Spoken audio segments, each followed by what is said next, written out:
조선왕조 500년 가장 완벽하게 포장된 연쇄살인 사건의 기록. 1762년 윤 5월 13일 조선 제21대 국왕 영조는 자신의 친아들을 뒤주에 가둬 죽입니다.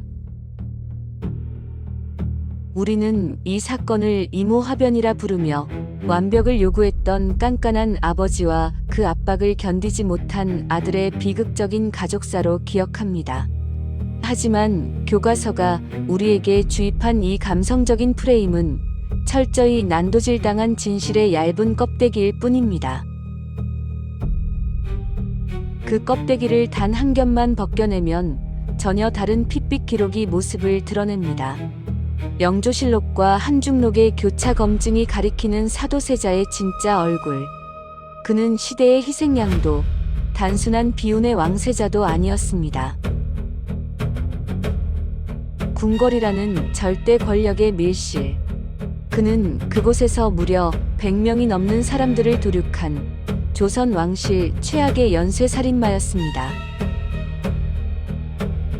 희생자의 대부분은 반항조차 할 수 없는 힘없는 내관과 궁녀들이었습니다. 자른 머리를 들고 궁궐 안을 돌아다녔고 후궁이었던 빙에는 그가 휘두른 매에 맞아 끔찍하게 숨을 거뒀습니다. 살인의 이유, 그런 건 없었습니다. 날씨가 흐려서, 옷을 입기 싫어서, 그저 기분이 나빠서, 누군가를 죽이고 피를 봐야만 분노가 가라앉는 통제불능의 살인 기계. 이것이 철저하게 가려져 온 사도세자의 진짜 민낯입니다. 도대체 이 끔찍한 궁중 연쇄살인은 어떻게 그토록 오랫동안 안타까운 가족사로 포장될 수 있었을까요? 남편의 살인 행각을 매일 밤 숨죽여 지켜봐야 했던 아내 해경궁 홍씨는 왜 이 지옥 같은 진실을 낱낱이 기록으로 남겼던 걸까요? 지금부터 우리가 알던 뻔한 비극의 프레임을 완전히 부숴버립니다. 피냄새로 진동했던 궁궐, 그리고 그 괴물을 합법적으로 처형하기 위해 작동했던 조선 왕실의 소름 돋는 시스템. 그 잔혹한 밀실의 문을 엽니다. 모든 괴물은 하루아침에 태어나지 않습니다. 사도세자가 궁궐을 피바다로 만든 연쇄살인마로 각성하기 전 그 지옥의 문을 가장 먼저 열어젖힌 사람은 다름 아닌 그의 아버지 영조였습니다. 영조의 정신적 학대는 오늘날의 악질적인 가스라이팅조차 가볍게 보일 만큼 기괴하고 집요했습니다. 가뭄이 들거나 겨울에 천둥이 쳐도 세자가 덕이 부족한 탓이라며 몰아세웠죠. 심지어 불길한 말을 들으면 자신의 귀를 물로 씻어낸 뒤 그 더러운 물을 사도세자의 처소 쪽으로 버렸습니다. 아들을 향한 지독한 혐오의 과시였습니다. 아버지의 발자국 소리만 들어도 숨을 헐떡이며 기절할 만큼 극도의 공포에 시달렸던 아들. 하지만 우리는 이 지점에서 그를 불쌍한 피해자로 동정하는 우를 범해선 안 됩니다. 억눌린 스트레스는 그를 비운의 주인공이 아닌 약자만을 골라 도륙하는 잔혹한 소시오패스로 완성시켰으니까요. 사도세자의 광기는 의대증, 즉 옷 입기를 두려워하는 기괴한 강박증으로 폭발했습니다. 아버지 영조를 만나러 갈 때 입어야 하는 옷 자체가 공포의 대상이 된 겁니다. 그는 옷을 입기 위해 수십 벌의 옷을 불태우고 찢어발기며 귀신에게 제사를 지냈습니다. 그리고 그 발작의 끝은 항상 살인이었습니다. 자신의 옷을 시중드는 내관과 궁녀들이 첫 번째 사냥감이었습니다. 해경궁 홍씨의 한중록은 당시의 지옥도를 이렇게 증언합니다. 세자가 사람을 죽여야 마음이 가라앉는다며 내관의 목을 잘라 그 머리를 들고 들어와 레인들에게 구경시켰다. 그는 살인을 즐겼고 그 공포를 전시했습니다. 잔혹함은 피부치에게도 예외가 아니었습니다. 그가 가장 총애했던 후궁 빙에마저 처참하게 살해당합니다. 옷을 갈아입던 중 발작이 시작되자 사도세자는 빙해를 무자비하게 구타해 죽여버립니다. 피투성이가 된 시신을 방치한 채 그는 아무 일도 없었다는 듯 태연하게 잠자리에 들었습니다. 가장 엄숙해야 할 조선 제1의 법궁은 사이비 종교의 소굴로 전락했습니다. 사도세자는 맹인 점쟁이와 기생, 무당들을 궁궐 깊숙한 곳까지 끌어들여 밤새도록 활락과 구판을 벌였습니다. 심지어 자신의 관을 짜놓고 그 안에 들어가 죽은 자의 흉내를 내며 살아있는 궁인들에게 곡을 하라며 기괴한 장례놀이를 강요했습니다. 혹시 남편을 미워했던 해경궁 홍씨의 과장된 기록 아니냐고요? 철저한 객관성을 유지하는 조선의 공식 국가기록 영조실록 역시 이 참혹한 사실을 정확히 교차 검증합니다.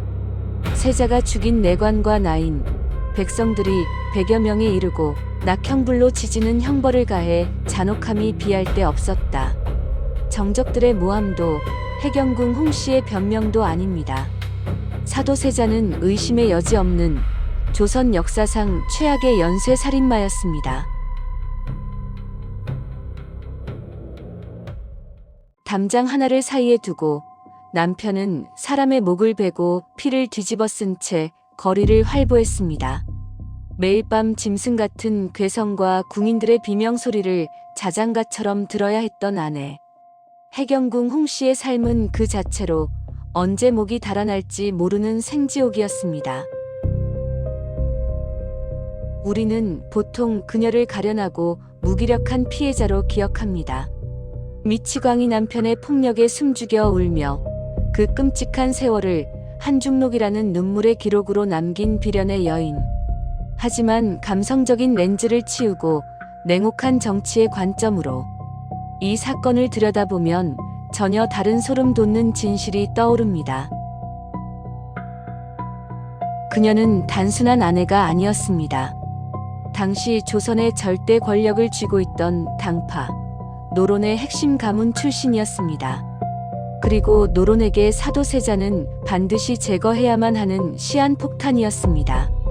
그가 정적이었던 소론과 손을 잡으려 했던 데다 그 통제 불능의 광기가 언제 자신들의 목을 칠지 몰랐기 때문입니다. 친정 가문의 몰락, 그리고 연쇄살인마의 아내라는 꼬리표. 하지만 해경궁 홍씨를 가장 끔찍하게 옥죄인 것은 바로 아들, 어린 왕세손 정조의 목숨이었습니다. 미치광이 살인마가 왕이 되는 순간 그녀의 아들은 폭군의 아들로 전락해 언제 죽을지 모르는 파리 목숨이 될 것이 뻔했습니다. 그녀는 선택해야만 했습니다. 괴물로 변해버린 남편과 함께 침몰할 것인가, 아니면 남편을 버리고 아들을 왕으로 만들 것인가. 이런 맥락에서 한중록을 다시 읽어보십시오. 이것은 남편을 향한 애끓는 사무곡이나 슬픈 일기가 아닙니다. 내 남편은 통제 불능의 살인마였으며 죽어 마땅한 병자였다. 그러니 그가 저지른 끔찍한 죄악과 나의 아들 정조는 완벽하게 무관하다. 한중록은 사도세자의 죽음을 정당화하고 아들의 왕위 계승에 정당성을 부여하기 위해 그녀가 사후에 완성한 치밀하고 차가운 정치적 변론서였습니다. 친정아버지 홍봉안과 노론 세력이 영조를 부추겨 사도세자를 죽음으로 몰아넣던 그 절체절명의 순간들. 해경궁 홍씨는 철저한 침묵으로 일관했습니다. 남편을 살려달라는 어떤 간청도 저항도 기록되어 있지 않습니다. 아들의 왕관을 위해 남편을 죽음의 구렁텅이로 밀어넣는데 동조한, 아니 어쩌면 방관이라는 이름으로 판을 주도했던 냉혹한 생존자. 이것이 권력의 심장부에서 살아남은 자의 진짜 얼굴입니다. 1762년 윤 5월 13일 피비린내 나는 궁중 스릴러의 클라이맥스는 떼약볕이 내리쬐는 창경궁 문정전 앞들에서 완성됩니다. 영조는 아들에게 자결을 명하다 끝내 육중한 나무 뒤주를 가져오게 합니다. 사도세자가 갇힌 뒤주는 무려 8일 동안 그 잔혹한 여름 태양 아래 방치되었습니다. 비좁고 캄캄한 상자 속, 극도의 폐쇄 공포와 탈수 속에서 세자는 살려달라 울부짖고 발악하다 서서히 말라 죽어갔습니다. 여기서 우리는 가장 서늘하고 이성적인 질문을 던져야 합니다. 한 나라의 국왕이 왜 이토록 번거롭고 엽기적인 처형 방식을 택했을까요? 왕이 누군가를 죽이는 가장 쉽고 깔끔한 방법은 사약을 내리는 것입니다. 왕실의 법도에 맞게 반역죄나 대역죄로 국문하고 사약을 먹이면 그만입니다. 하지만 영조는 신하들이 보는 앞에서 국법의 절차를 밟는 것을 철저히 거부했습니다.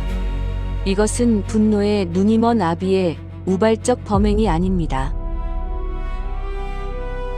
조선의 법 시스템 안에서 사도세자에게 사약을 내리려면 그를 공식적인 역적으로 규정해야만 합니다. 문제는 그가 역적이 되는 순간 그의 아들인 어린 정조 역시 역적의 아들이 된다는 사실입니다. 조선 사회에서 역적의 핏줄은 결코 왕자에 오를 수 없습니다. 이것이 바로 영조가 짜놓은 소름 돋는 피의 계산식입니다.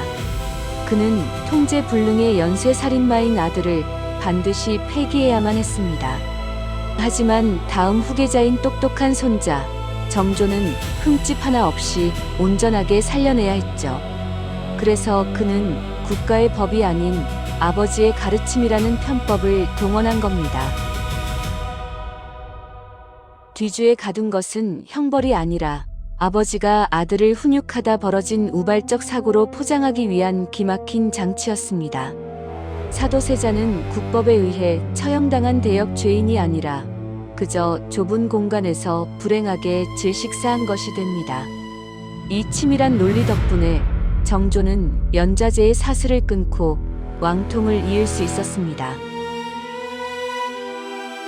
8일째 되던 날 뒤주 안에서 역겨운 냄새가 진동하고 세자의 죽음이 확인되자 조선 왕실이라는 거대한 시스템은 소름 돋는 속도로 움직입니다. 영조는 죽은 아들에게 즉시 사도라는 시호를 내리고 왕세자의 지위를 복권시킵니다. 그리고 그가 저질렀던 살인과 기행의 공식 기록들을 모조리 물로 씻어 없애버립니다. 모든 것은 완벽했습니다.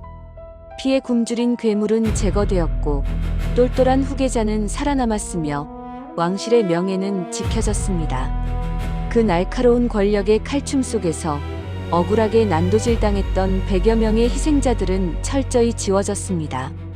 이렇게 조선 역사상 최악의 연쇄살인 사건은 가장 가슴 아픈 가족의 비극으로 완벽하게 세탁된 것입니다. 잔혹한 처형식은 끝났습니다. 아들을 제물로 바쳐 권력의 정당성을 지켜낸 영조. 그는 이후 14년을 더 왕좌에 머물며 완벽한 태평성대를 연출했습니다. 하지만 그 피비린내 나는 여름날의 꼬리표는 살아남은 자들의 영혼을 서서히 갉아먹기 시작했습니다. 남편을 버리고 아들을 택했던 냉혹한 생존자 해경궁 홍씨. 그녀는 아들 정조가 죽은 뒤에도 살아남아 무려 80세까지 천수를 누렸습니다. 살인마의 미망인이자 성군의 어머니라는 기괴한 이중생활. 그녀는 평생을 거쳐 한중록을 쓰며 자신의 선택을 변명하고 또 변명했습니다. 그것은 죄책감이었을까요? 아니면 마지막까지 자신의 정당성을 세뇌하려 했던 정치인의 소름 돋는 집념이었을까요? 그리고 뒤주에서 울부짖던 아버지를 똑똑히 지켜봤던 11살의 소년 정조. 훗날 왕좌에 오른 그가 내뱉은 첫마디는 조선 조정을 공포의 도가니로 몰아넣었습니다. 나는 사도세자의 아들이다. 이 한마디는 곧 억눌려 있던 피의 복수극을 알리는 서늘한 선전포고였습니다. 아비의 죽음이라는 거대한 트라우마는 아들의 손에서 가장 날카로운 정치적 무기로 둔갑했습니다. 정조는 사도세자의 죽음에 얽힌 자들을 차례차례 도륙하며 권력을 장악해 나갔습니다. 뒤주는 사도세자 한 사람을 삼킨 것으로 끝나지 않았습니다. 그것은 조선 후기 전체를 피비린내 나는 복수와 암투의 늪으로 끌고 들어간 끔찍한 나비 효과의 시작이었습니다. 100명이 넘는 무고한 사람들을 찢어 죽인 흉악한 연쇄살인마. 동시에 권력에 눈이 먼 아버지와 가문에 의해 철저히 고립되고 사냥당한 희생양. 사도세자라는 괴물은 온전히 그 혼자만의 광기로 태어난 것일까요? 아니면 조선 왕실이라는 잔혹한 시스템이 배양해낸 돌연변이었을까요? 가족조차 합법적으로 죽이고 그 기록을 세탁해야만 지켜낼 수 있었던 절대 권력의 자리. 그토록 잔혹하게 권력을 쥔 자들의 끝은 하나같이 공허했고 그들이 피 흘려 지켰던 조선은 결국 역사 속으로 무너져 내렸습니다. 궁궐은 그 참혹했던 여름날의 진실에 대해 오늘도 무거운 침묵만을 지키고 있습니다.